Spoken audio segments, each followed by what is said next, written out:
एक बार राजा भोज के दरबार में प्रश्न उठा, ऐसा कौन सा कुआं है जिसमें गिरने के बाद मनुष्य कभी बाहर नहीं निकल पाता। दरबार के बड़े बड़े विद्वान भी इसका उत्तर नहीं दे सके।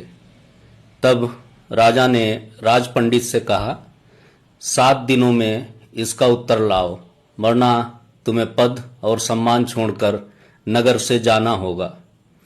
6 दिन बीत गए पर राज पंडित का कोई उत्तर नहीं मिला। चिंतित होकर वे जंगल की ओर चले गए। वहां उनकी मुलाकात एक गडरिये से हुई। गडरिये ने उनकी उदासी देखकर कारण पूछा। पहले तो पंडित ने सोचा कि ये साधारण गडरिया क्या मदद करेगा, लेकिन बार बार पूछने पर उन्होंने प्रश्न बता दिया।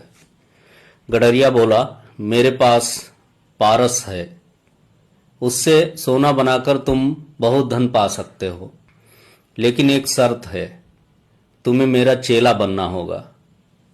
पहले तो पंडित के मन में अहंकार आया, लेकिन लालच के कारण वे मान गए। गडरिया बोला, पहले भेड़ का दूध पीना होगा। पंडित ने मना किया, पर पारस पाने के लालच में मान गए। फिर गडरिया बोला, अब मैं ये दूध पहले खुद पीकर झूठा करूंगा, तब तुम्हें पीना होगा। पंडित जी थोड़ी झिझक के बाद यह भी मान लिया। फिर गडरिया बोला, अब ये दूध मैं एक खोपड़ी में दुहूंगा, कुत्ते को चटवाऊंगा और फिर तुम्हें पीना होगा। अब पंडित सोच में पड़ गए, लेकिन पारस पाने के लालच में इसके लिए भी तैयार हो गए। तब गडरिया मुस्कुराया और बोला, पंडित जी, आपको आपके प्रश्न का उत्तर मिल गया। यही वो कुआं है, लोभ का कुआं।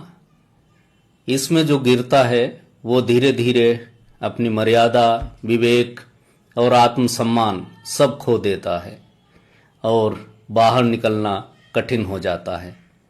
पंडित को अपनी गलती समझ आ गई। इस कहानी से यह संदेश मिलता है कि मनुष्य जब लोभ और तृष्णा के कुएं में गिर जाता है तो वो अपने मूल उद्देश्य और मूल्य भूल जाता है।